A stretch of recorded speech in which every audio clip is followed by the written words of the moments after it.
I've been in this room before, and I was thinking about the connection of where we're going tonight and the big important issues that we're debating and you will be debating over the coming months, and how connected we all are to this. Because when I spoke in this room the last time I was here, I wasn't talking to an audience about education. The people in this room all worked for an organization, and I think I pronounce it right, called Puig, who are the big perfume and cosmetics organization that I think were founded by a Catalan family and now are one of the biggest perfume and cosmetics industries in the world. And Puig, is that right? Puig, not bad. Puig, okay. So them, anyway, that group of people. And I was talking to them. They invited me to speak to a full room of their managers and leaders because they were finding it really hard to convince their own staff that they needed to think differently, behave differently, and act differently as an organization. They were having a conversation about how could they ensure that Puig had a future, not just in the 21st century, but in the 22nd century. And the reason they asked me along was to help them understand why the education system had caused the problems it had created in the way its staff thought and behaved around challenges of the future. So this is not just a problem for educators. This isn't just a group of people talking together in ideology or theory about why education should be different. This is already having a profound impact on all of our futures. And I'm going to say the same thing to you at the start of my speech that I said to them. We've got to stop talking about the 21st century like it's something that is in the future. And as educators, here is a frightening thought for you. The children who started in our schools this year will be citizens in the 22nd century. The 21st century is done in terms of education. We are now in the business of preparing children for the 22nd century. I also want to lay down another provocative challenge, because we have all been talking about the future of education and how are we going to prepare our children for the 21st century for many, many years. But maybe a question we can come back to when we get into the debate later. How much has really changed? In all the years we've been talking about preparing our education system for the future and the things that need to happen in order to educate our children for the future, how much has really changed? We've done a lot of talking, which has led, actually, I believe, to a lot of confusion. We've actually, in many ways, I think, been guilty of over-complicating education. We have made it into too much of a political and intellectual debate. And as a result, I believe too many people in our societies have become too confused, have become alienated. Many of our teachers have become frustrated, angered. A lot feel vulnerable and threatened by the level of argument and discussion. And I actually believe that we've got to stop talking now. And we have to start doing something. Because very soon, if we don't start doing something, there will be somebody stood on this same stage talking about how are we going to prepare our children for the 23rd century, and the 22nd century will have disappeared. So I want to start, if I can, by taking us backwards to what I believe is the greatest lever for change in education. And that is to remind ourselves, maybe, what education is for. Why are we educating children? What is the purpose of education? You see, I worry at the moment, particularly in the West, and particularly in most of Western Europe. The debate has become so political. It's not about children anymore. Most of the arguments you hear aren't about children. They're about politicians delivering their version of politics through education policy. It's about unions protecting members. But very little of the debate I hear in reality is about kids. And the truth is, I think the fundamental principles of education have changed little and need to change little. And before we start to think about the future, I think we need to be very clear about our vision and purpose for education. So I hope you'll forgive me, but I'd like to spend a couple of minutes sharing with you my philosophy of education, to see if it matches yours. And if it doesn't, that's fine. But maybe we can talk further about that in the debate that follows. But let me explain to you why I became a teacher. What makes my heart beat faster when I'm allowed to spend time with a group of young people? What, as a school leader, drove me to lead a school in a totally different direction? It wasn't about innovating. It wasn't about being anti-political. It wasn't about being anti-anything. It was just an opportunity to have the privilege of doing the things that I believe matter to all children throughout history and in the future. The difference is the content of that process. So here it is. There are 3 words that drive my passion around education. The first is this: I believe education above all things is about the celebration of life. It is the celebration of our children's lives.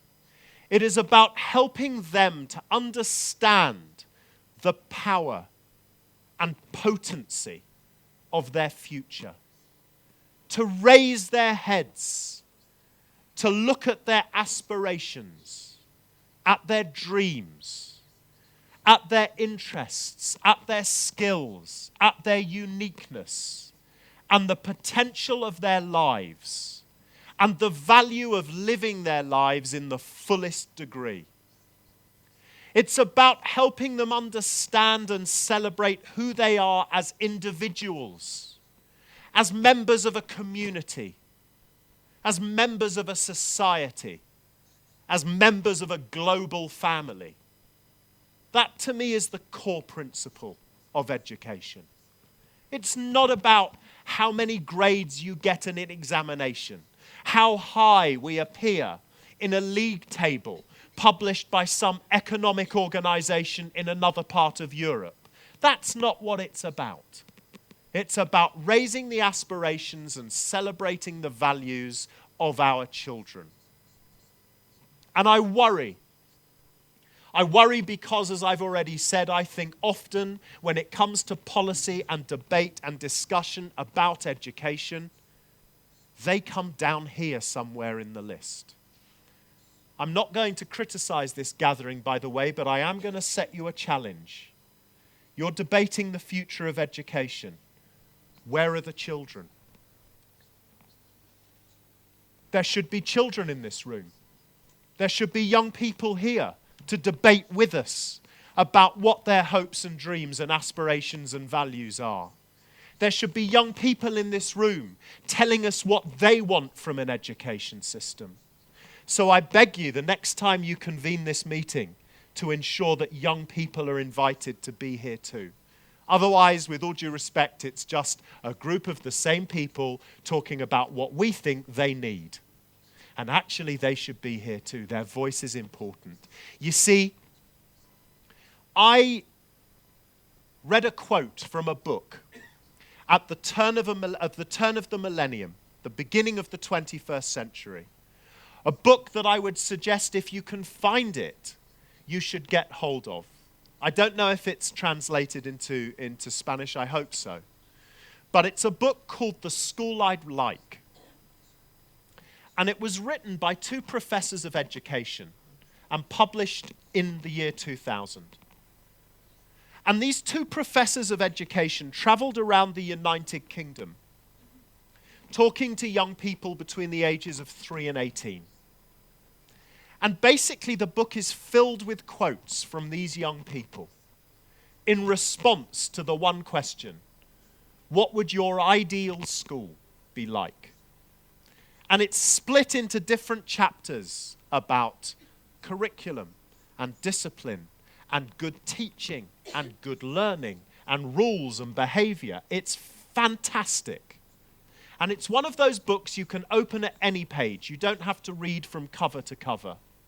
And you will get something profound from the pages of this book.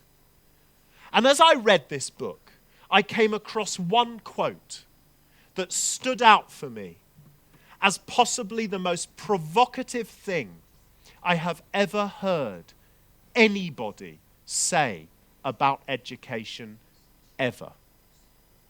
And it came from the mouth of a young woman who, when she was interviewed, was 16 years old.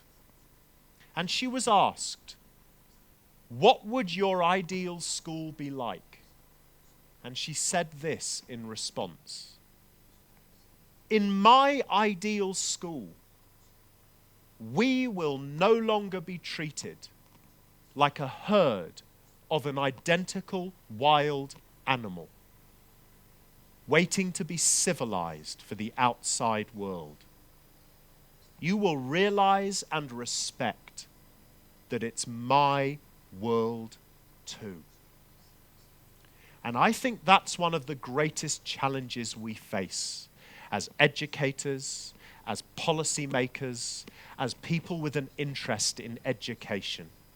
Education is not about control. It was when mass education was first brought to the populace 150 years ago. It was about control. But education now has to be about empowerment. Too many decisions, I believe, around education are made because it's how the adults want it to be, not because it's the right way for our students. Let me give you an example. I have been into many schools and debated with many teachers, including my own in my own schools. And often, the arguments against change would come because change threatened teachers. The teachers would argue against certain change because it made them feel uncomfortable. And so I believe there's a critical lens that we must put to all of our debates, and it's this: it doesn't matter whether it makes our teachers feel uncomfortable. That's not what we're here for. And in many ways, if we want our children to be more creative, more innovative, better at taking risks, then our teachers have to be the ones who step out of their comfort zones first. We cannot expect to change the way our children behave in the world if educators themselves aren't prepared to change first. And actually, the greatest challenge of education transformation is that we are going to have to step a long, long way out of our comfort zones if we're truly to lead a system worthy of our children in the 22nd century. Too often, we don't do things because we don't want to take the risks. So, one of the lenses we must always ask is, are we doing this because it's how we like it, or are we doing it because it's the right thing to do for our students?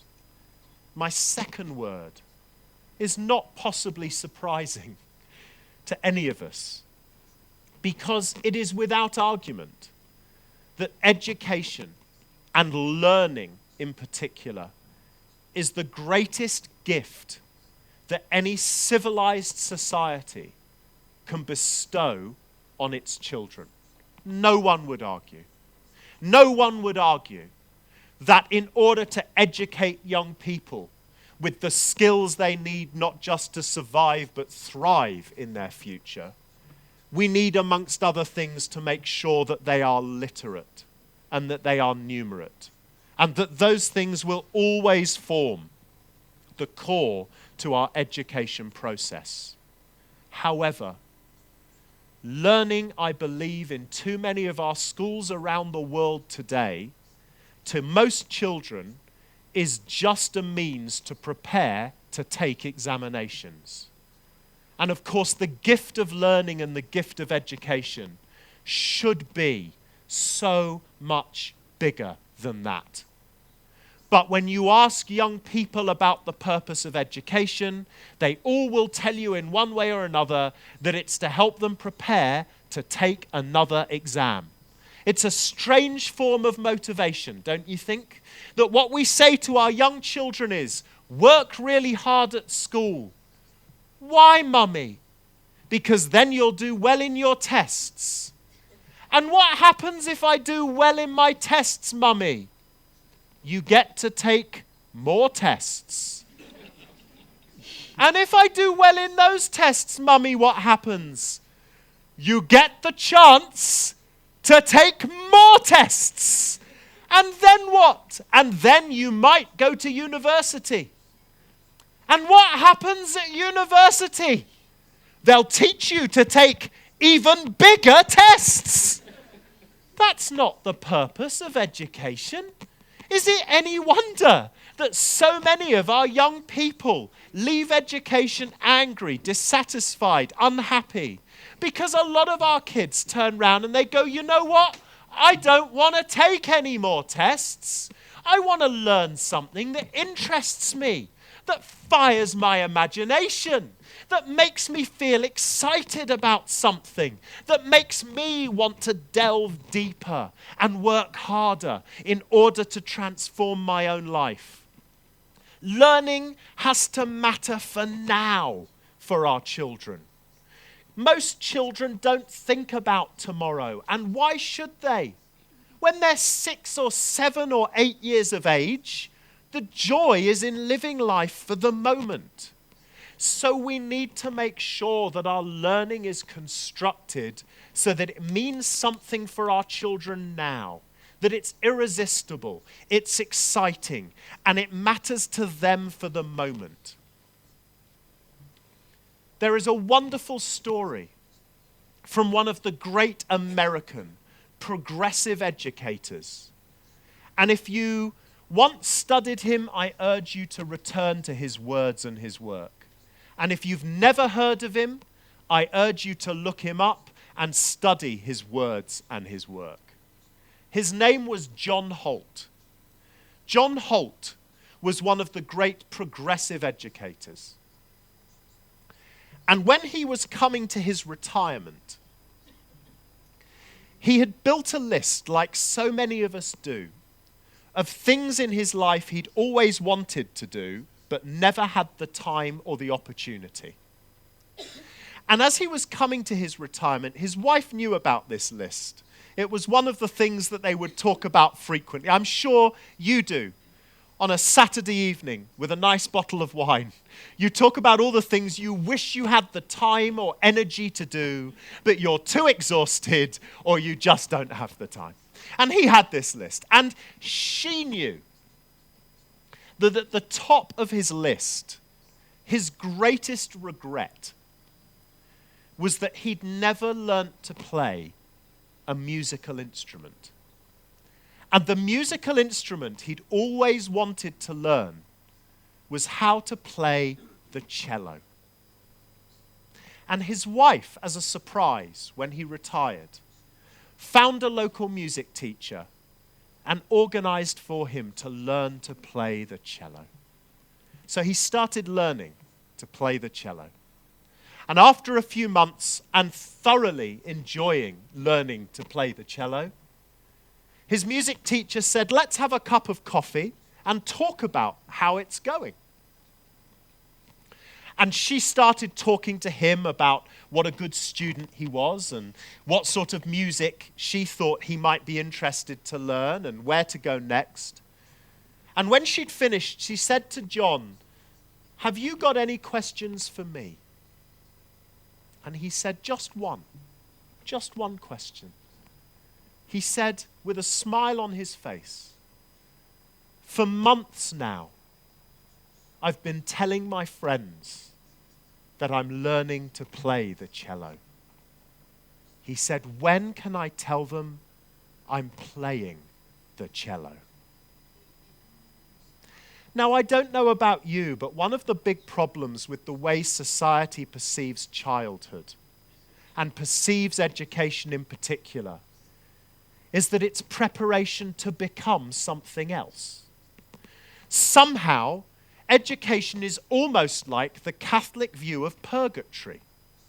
It's like you have to go through it before you can get somewhere else. How many of us are guilty of saying to our own children, I know you don't like school, darling, but we've all had to do it. Like, that's the answer.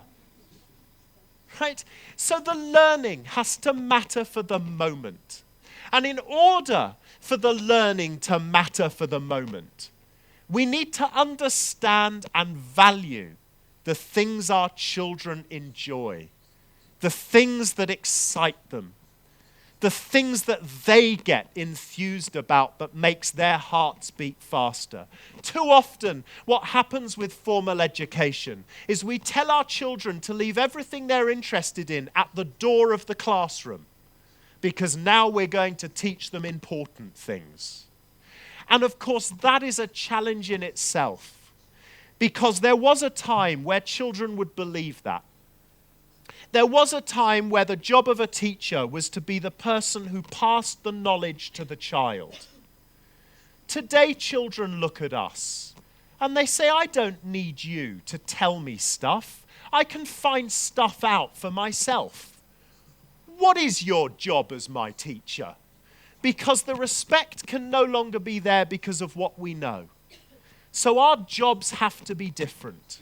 And the great challenge is, how do we tie the things that they're interested in with the skills we know they need to develop to create a learning environment that is irresistible, that is somewhere they want to be, that is things they want to learn. And that isn't going to be decided by our politicians or our unions or anybody else. That can only be done by truly skilled educators who truly understand the needs and the interests of their students. Which means we cannot develop an education system that is predicated on one system for everybody. My guess is that those of you in this room who are teachers will all teach in different schools, in different parts of the city, with a different group of children who have different backgrounds, different family situations, different socioeconomic standards and situations, which means that every one of our children in every one of our communities is different. So if we're going to define a future of education policy, it has to be flexible enough to allow different communities to mold that policy for the needs of its individual children and its individual communities and groups of children. We cannot ever again allow any government to deliver one system that every child in every community has to study in the same way. That's very much the traditional model of learning, and it is simply no longer fit for purpose. You know, we talk a lot about the great crises that we're living through right now. The economic crisis, which is undeniable and huge. The environmental crisis, which potentially is even bigger, because, of course, it might not be long before the planet is simply not capable of sustaining life on it anymore. And thirdly, the massive crisis around socio-ethnic strife around the world. I think there's a fourth crisis, and I think it's the greatest crisis of them all. And I think that our formal education system is squandering human resource. Because our system values one type of intelligence. Our system of education values one system.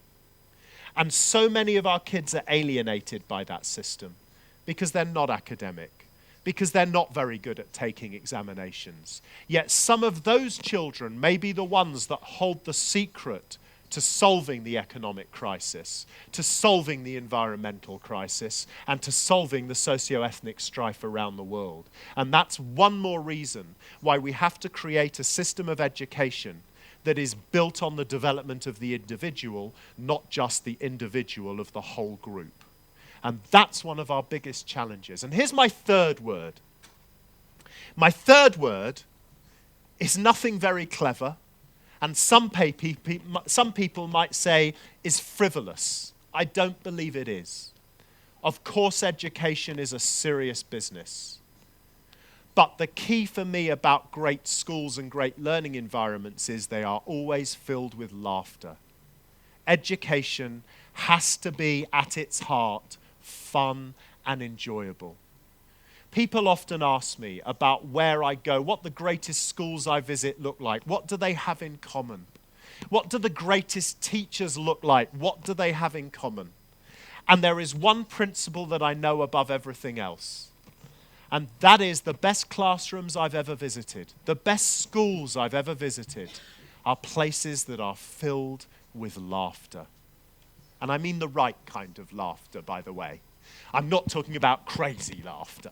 I'm not talking about the kind of laughter you might find in a place that is just anarchic. I'm talking about the right kind of laughter. Because what I know for sure is the greatest teachers are relaxed enough to be themselves with their students. And if the teachers are relaxed enough to be themselves with their students, the students are relaxed enough to be themselves. If what we do is we rule our classrooms through fear, we are only gaining a small percentage of the potential learning that could go on in those classrooms. And what I always say is the teachers that have to rule their classrooms with fear and rules are probably not great teachers. So again, I think, like all things, we have to translate that upwards. Our politicians need to learn that they cannot control an education system through threat and fear and pressure. It will not work, and it will not drive education to its fullest potential. We need to create an environment of considered professionalism, of mutual respect. And that also means that we as professionals have to act with great professionalism. We have to be prepared to do the things I've talked about already, to take risks, to step outside our comfort zones, to research, to investigate, to constantly explore, to take on new challenges. But we need to expect the people that run our systems do the same thing.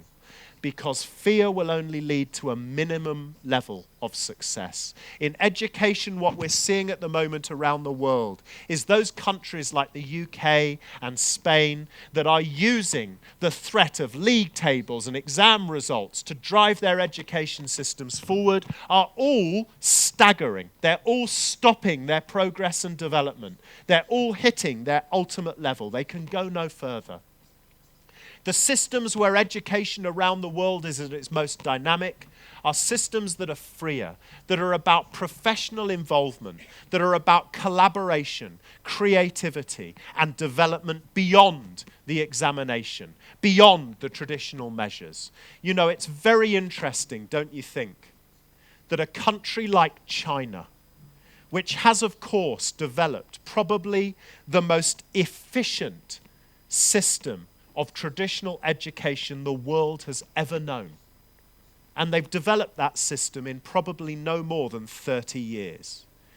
Today, it's the most efficient system of traditional education on the planet, educating billions of young people, to the point where everybody looks at the OECD PISA league tables now and goes, "Oh, China, Shanghai."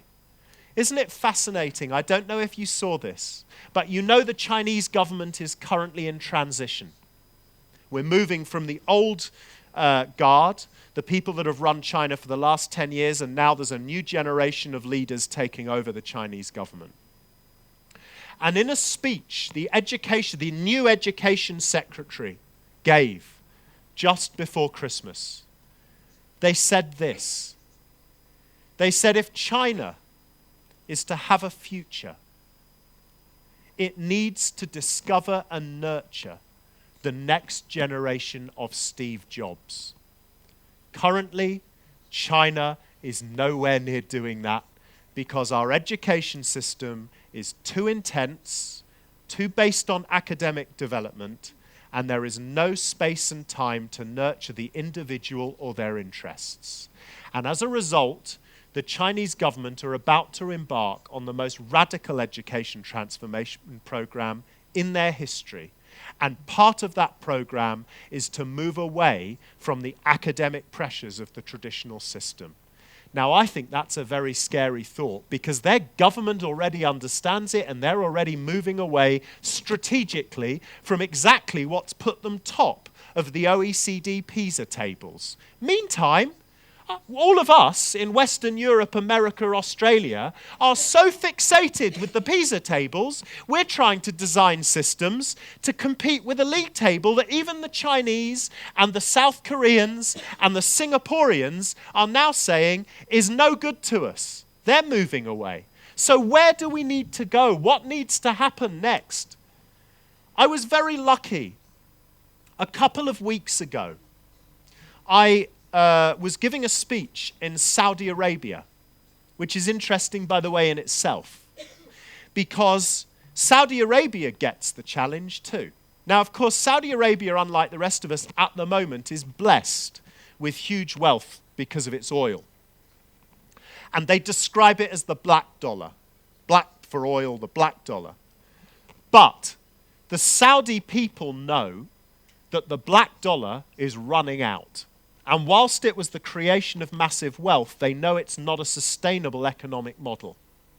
So they are now investing billions of dollars that they've gained from the oil wealth that they've generated in creating a new philosophy, a new economy that they're calling the green dollar, which is all about creating a society for the future that will derive its income from innovation, creativity, entrepreneurship, and enterprise.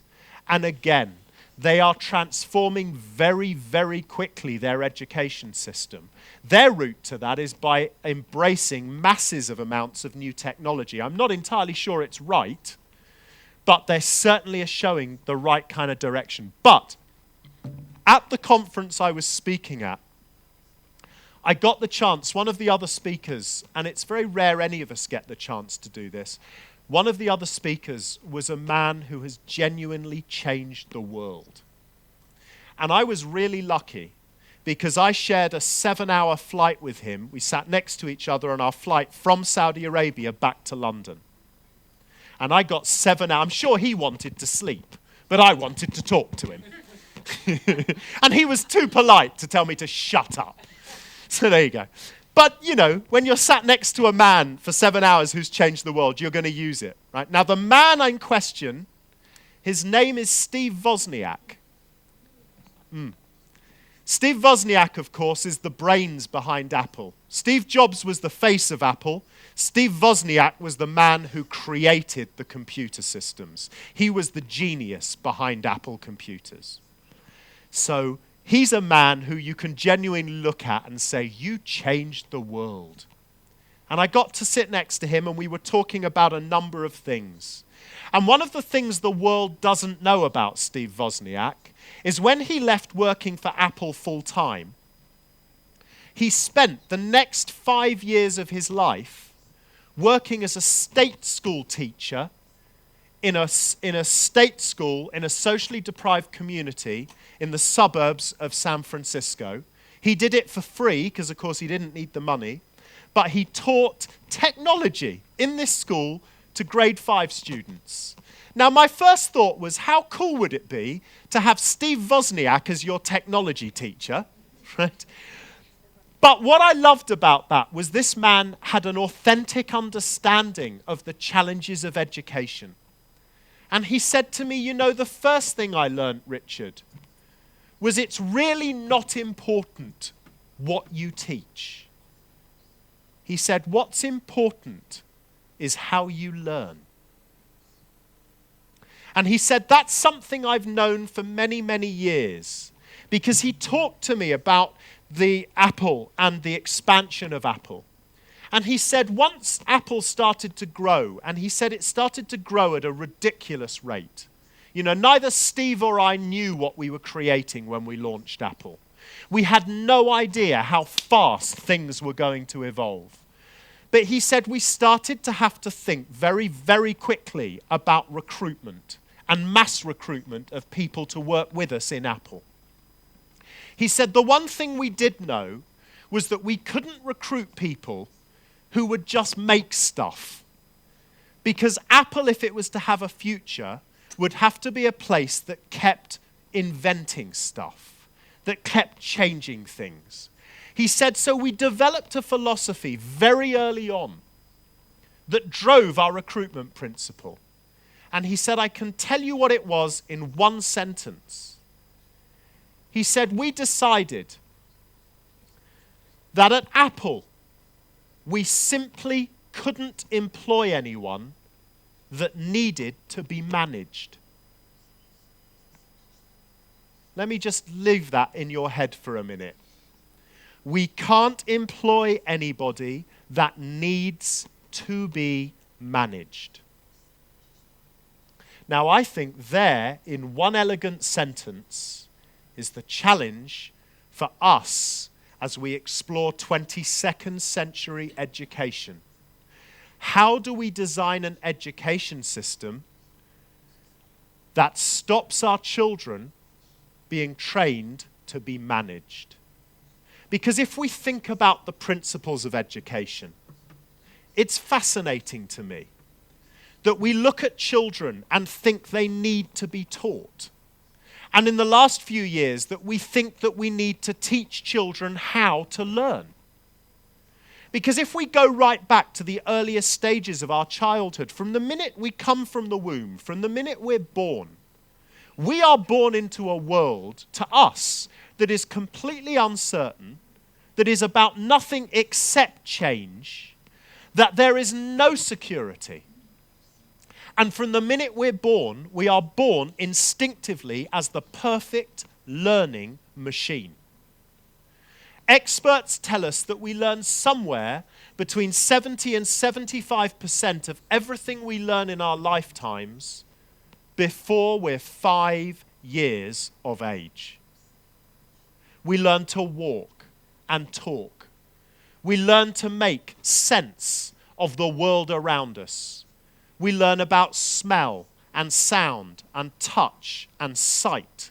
And we learn all of these things before anybody sits us in a classroom and tells us what to learn or how to learn. We are born not needing to be managed. But then what happens is we put children into formal education. And the first thing we teach children in formal education is the only things worth learning are the things we're going to tell you need to be learnt. And the reason they're the only things worth learning is because those are the things we're going to test you on. So what happens is most children remove the natural instinct of inquiry and learning. They lose the ability to self-manage. And what they then do is they sit there and they say, right, you'll tell me what I need to learn, you'll tell me how I need to learn it, and you'll tell me if I've done it correctly. So now I'm handing the management of my life over to you. And then what happens? Our kids enter the workplace, some straight from school, some from university. And they enter a workplace that when they started the journey 21 years ago, they were told that if they did that and they showed they could be managed, that they would end up with great jobs for the rest of their lives. Because that, of course, is what the 20th and 19th century did value.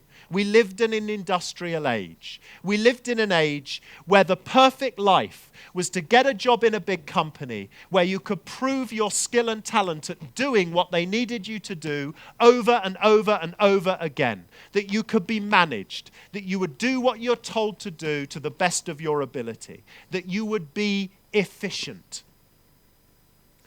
And those same children, we forget, don't we? 21 years ago, the world was a different place. Spain was a different place.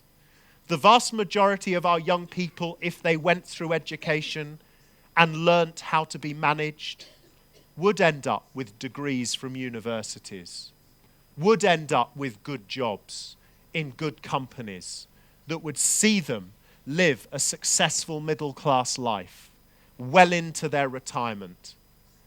And those same children are the ones I now see sat on the benches by the roadside, in the parks, going, what happened to your promise?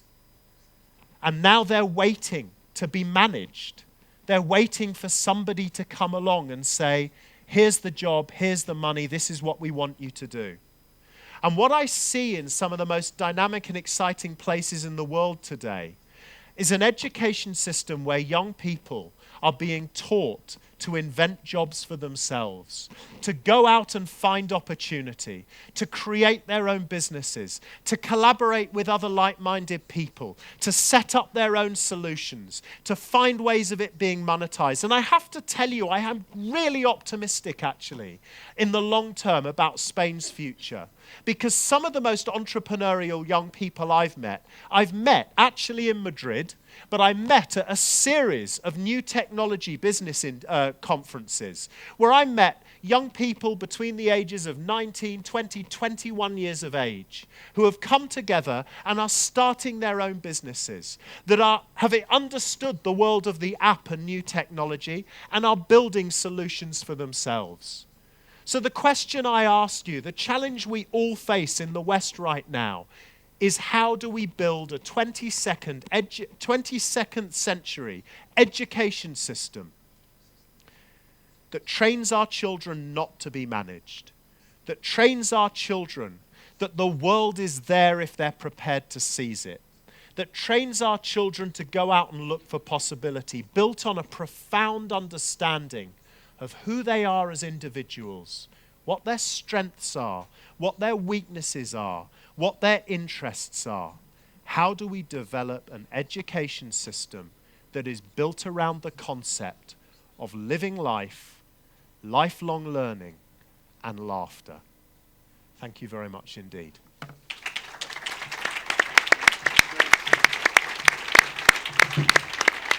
Actually, there are great teachers doing great things here in Catalonia, here in Barcelona, in Spain, in the UK, in the US, all over the world.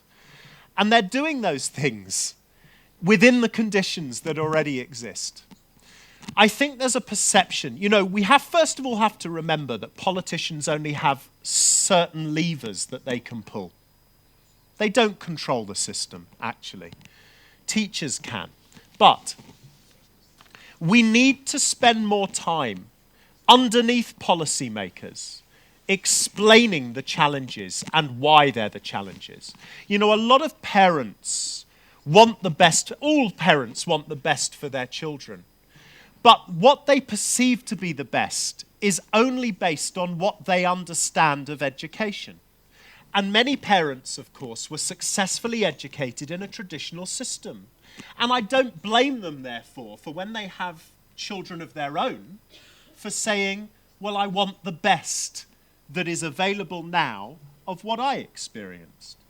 So the first thing is we have to start a consciousness raising with people outside of education when I talk about why education has to change. And what I do is I show them a different league table from the PISA league table. You see, the problem partly is the media. The media only ever report bad news around education. And the media love the PISA league tables because it tells them that Spain are rubbish and England are rubbish and we're all rubbish. And therefore, parents turn to politicians to go save us from this rubbish. But I want to show you a different kind of league table. This is a league table produced by an organization called GEDI, the Global Entrepreneurship and Development Institute. And they publish a league table every year of 79 participating nations currently, of what percentage of their economic growth is dependent on new business, entrepreneurship, and enterprise.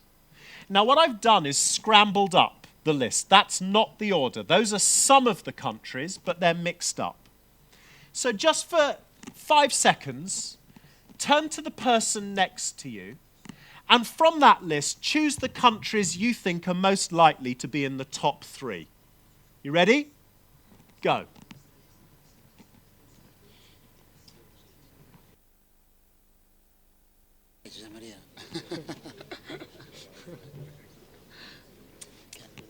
Okay, that'll do.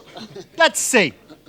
Now on the next slide, I'm going to show you where they came in the 2012 league table in order, and in brackets in red, where they came in the whole list of 79 participating nations. To make it easier for you, because I know you'll be interested because it's your country, I've put Spain completely in red so you can pick it out quickly. Are you ready?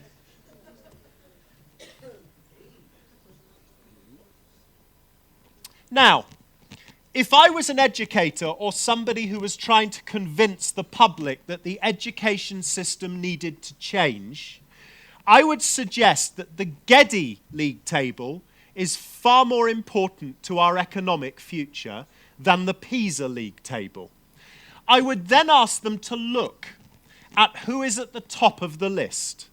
Now, America is interesting in a way like so many things, and I can say, I love America, but they have an unfair advantage because when you have companies like Facebook, Google, Microsoft, Apple at your heart, they are always going to... Interestingly, though, in 2011, they were 4th in the list. But Sweden and Australia both have holistic education systems which are committed to development of the whole child. They aren't rigid traditional academic systems. When you look at the bottom of the list, you find many of the countries that people think are at the top. Brazil, India, China, Russia. Of course, they're in the heart of their industrial revolutions right now. But the future of our economic growth is dependent on entrepreneurship and enterprise. Look where Spain is, 29th. If I was the public in Spain right now, I would be demanding a rapid transformation in the education system to ensure that this is the kind of league table we find ourselves pushing up on. So I guess it's a long way round of saying we need to educate the public ourselves into understanding why this is the challenge. We can't hope to do this en masse in one go.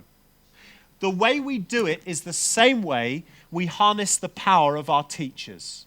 We have to free up those teachers that think innovatively, that behave innovatively, that have interesting and exciting things to do.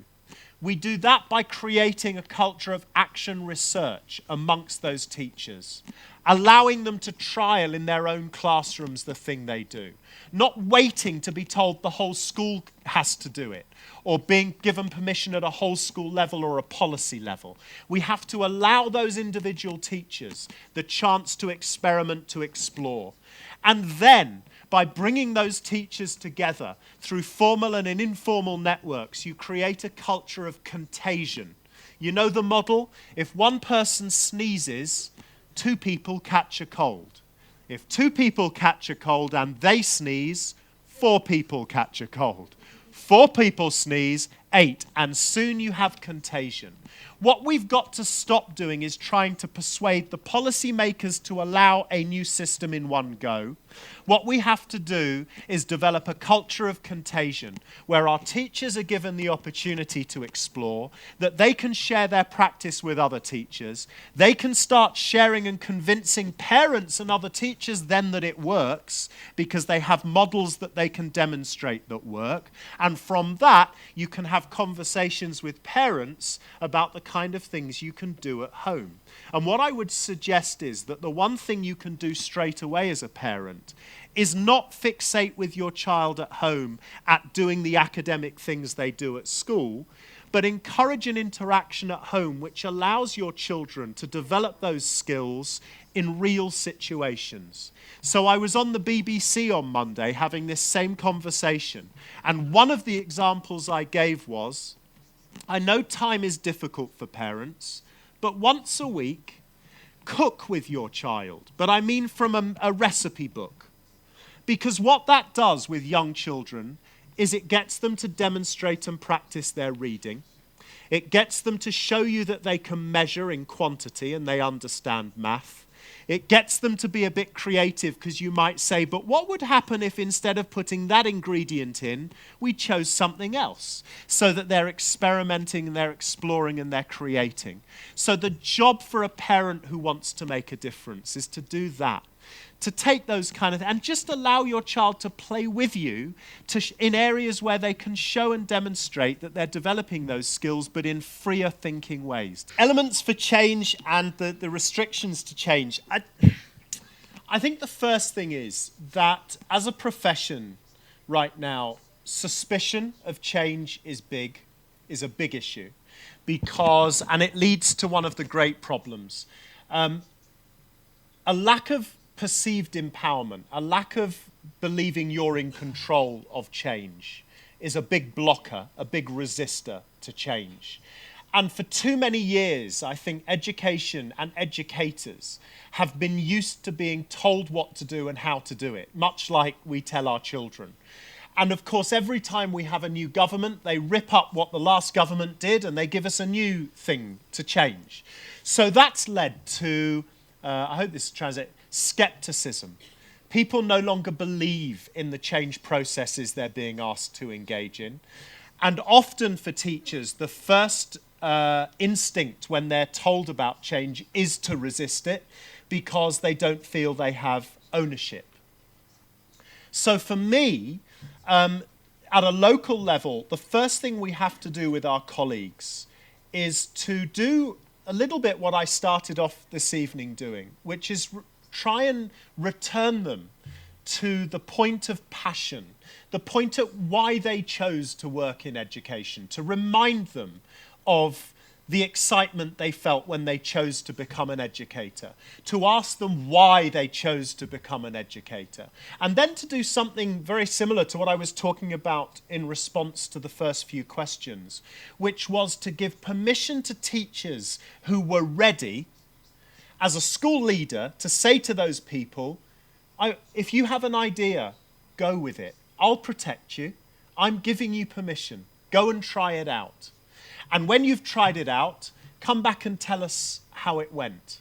But I'm giving you the permission to go and try it. But in return, I expect you to be honest about sharing what happened, so that you're beginning a period of you're demanding professionalism from your teachers, but you're giving them professional conditions. So for me, the core, I suppose it's not two of one and two of others. It's about how do we help them rediscover their passion, and how do we allow them to feel empowered and in control of change process, and at the same time make sure they understand the responsibilities they carry with that they must share their responses, that they must be honest, that they must be generous in being prepared to allow other people in on that journey. One of the great challenges, and again the problem in both situations, you identify exactly one of the problems. We are so fixated in our society with systems and structures. Everything is about systems and structures first. When I look at organizations and companies and where their greatest problems come, their people have been so used to being given systems and structures to action. Those people aren't involved in developing the process of change. They're just used to implementing other people's change. So it might not necessarily be in books, but it might be in conversations that the process starts. And for me, in my experience, it's always about asking abstract questions and developing conversations. So I'll give you an example from my own experience. So when I took over my school, as some of you know, it was a very struggling, very low-performing school. It was filled with professionals who were damaged and angry and resistant to change. And I remember going to my first meeting, and they expected me to give them a new system or a new structure, because there had been 8 head teachers in 10 years. 8 school principals had gone through this school in 10 years. And they were just used to the new school principal coming in like a government and going, this is what I want you to do now. And I walked into the meeting, maybe because actually I'm not as clever as those other school principals. Maybe I went into that first meeting, and the first question I asked them was this: how do we turn our school into Disneyland? And they all sat there and went, what? Then they all thought, this man's mad. But actually my point was this: how do you create a learning environment so irresistible and so exciting that kids would queue up every day to get in? You know, if you were at Disneyland in Paris and your little child had a cold, they wouldn't go, I'm too ill to go to school, I don't want to go to Disney, would they? They'd get out of bed and say, don't worry about the cold, I want to go to Disney anyway. How could you create a culture in a school that felt like that? Now, the interesting thing is, it was an open question. It was an abstract question. And what came of that first question were people talking about lessons. Well, why doesn't a lesson feel exciting? How can we make it more exciting? Somebody else would say, I've been to Disneyland and I know what those rides feel like, so how could we recreate that feeling? Do you see what I'm saying? So it doesn't necessarily have to come from a book, but what we do need to do is ask abstract questions that allow professionals space and time to begin debate, which will lead to action research, which leads to teachers who might have a go at something, and the journey begins. One of the things we should do is build in every secondary school in the country what I called a business incubation unit. So any child, 14, 15, 16 years of age, that had an idea for a new business should be allowed to start that business in school with the expertise and protection of being in school, with having the expertise and protection around them. And even if the business failed, the learning experience that that young person may convince them that going to university wasn't necessary, that by 18 they were ready to go out and start a new business or work in a new start business. So there need to be alternatives, and there need to be powerful alternatives. You know, some countries around the world have fantastic vocational routes after school. So a lot of young people, for example, in Austria, where they have a very powerful vocational alternative, which society values as high as university means, of course, that they're developing a huge number of highly skilled engineers, for example, because the vocational training system is so strong. So we need to look at very powerful, very real alternatives to a university structure that gain credibility because people can see the benefits of what happens to those young people by pursuing those avenues and routes. Which leads me to your question, because project-based learning, I think, is vital. It goes to something I was saying in my speech. If learning matters to our students, it matters when they can do stuff with the learning. Children learn so much at a very young age because so much of their learning is based around role play. You know, when a young child, a preschool child, learns best, they pretend to be their mum or their dad. Sometimes they pretend to be a doctor, and they come home and you walk through the door as a parent, and your child says, "You're very, very ill, mummy." And mummy goes, "Am I?" And the child says, "Yes, lie down on the sofa and I'll take your tea." You know what I mean? And children engage in learning, and they're learning incredible things because it feels real. And one of the benefits of project-based learning is it has that feeling for older students. So, for example, at Grange, one of our projects that I'll quickly share with you was over a term, a group of 9-year-old children they wanted to study food through the ages. They wanted to study the history of food. So the teacher negotiated, and this is the other thing. Children can suggest projects, but then the project is evolved through negotiation. So the teacher has an input too, but the children feel a sense of ownership. So with this project, together they decided that the term's work was going to be to build a restaurant that would serve food through the ages, so that you could go to their restaurant and you could order a Stone Age starter and you could order a 1970s main course and a pudding from the 1800s. And what that led to then was the way the teacher would design the whole project to make sure the children were learning everything they needed to learn. So the project would be centered around, for example, 4 strands, because at Grange we had 4 strands rather than lots of subjects in our curriculum. The 4 strands were communication, enterprise, culture, and well-being. And the best way to explain those strands is to tell you how they worked in this project. So they were going to build this restaurant.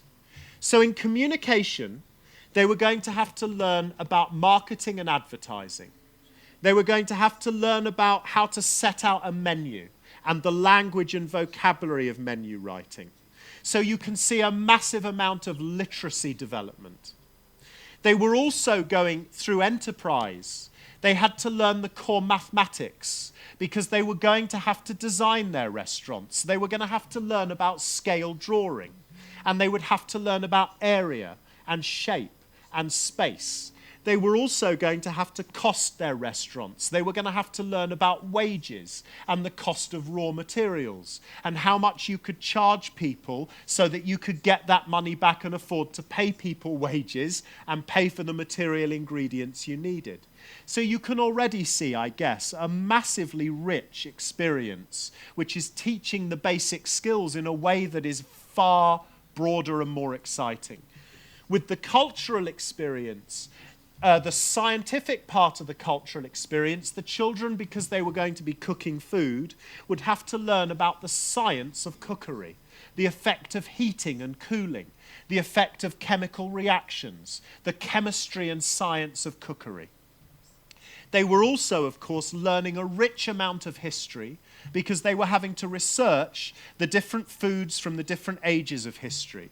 They were also studying geography because not only did they have to find where in the world the raw ingredients would come from, but also if they were studying foods through the ages, different places in the world where those foods may have come from in the first place. So rich in cultural experience and understanding. The children were learning dance and drama because they were going to put on performances in their restaurant based on different periods of history. Computer science speaks for itself because there was graphic design, there was spreadsheet work going on, massive research projects based on the use of the internet to find the information that they needed. And the fourth strand was well-being. And well-being was split into three areas: physical well-being, social well-being, and spiritual well-being. Because, of course, part of the legal requirement, as I'm sure it is in Spain, in England, is to teach religion and spirituality. So within those three strands of the restaurant project, the physical well-being was all about a balanced diet and healthy lifestyles. The social well-being, the children, because they were sourcing ingredients, had to understand fair trade and the issues around organic farming. And the spiritual well-being, the teacher said to them, our restaurant has to be available to anybody. So you have to understand the different dietary requirements based on religion, moral perspective, and medical perspective. So you'll have to go away and research all of the different religions to find out what their diets allow people to eat and what they can't. Medical, dietary issues, and moral dietary issues. So I hope in a very quick moment that explains how you put together a project-based process. But joking apart, my book tells that story in great detail so you can get far more information about how you put and build a process like that. I have to say we have to be very careful of OECD and we have to be very careful of international league tables, and in particular we have to be very careful about thinking Finland is the answer to everything. But Finland is a very interesting model in how they've transferred education, design and development away from politicians into the hands of the education community. And as a result, it's reaping extraordinary reward.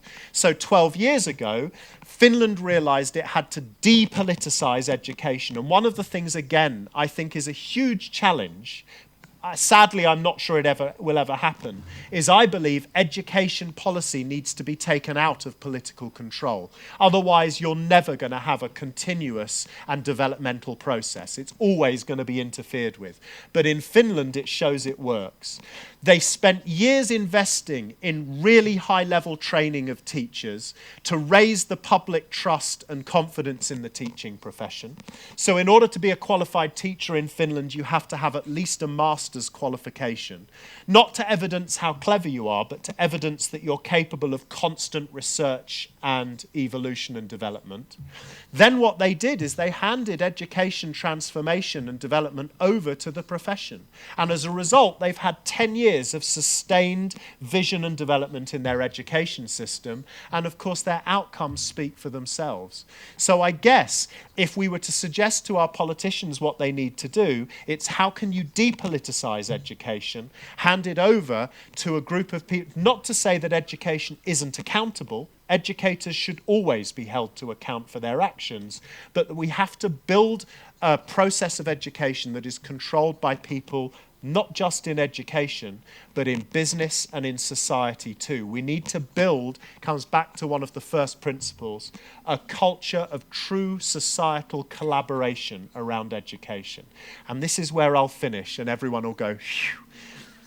But I guess the answer lies in an ancient African proverb, as so many answers always do. Do you remember the wonderful ancient African proverb that says, "It takes a village to educate a child"?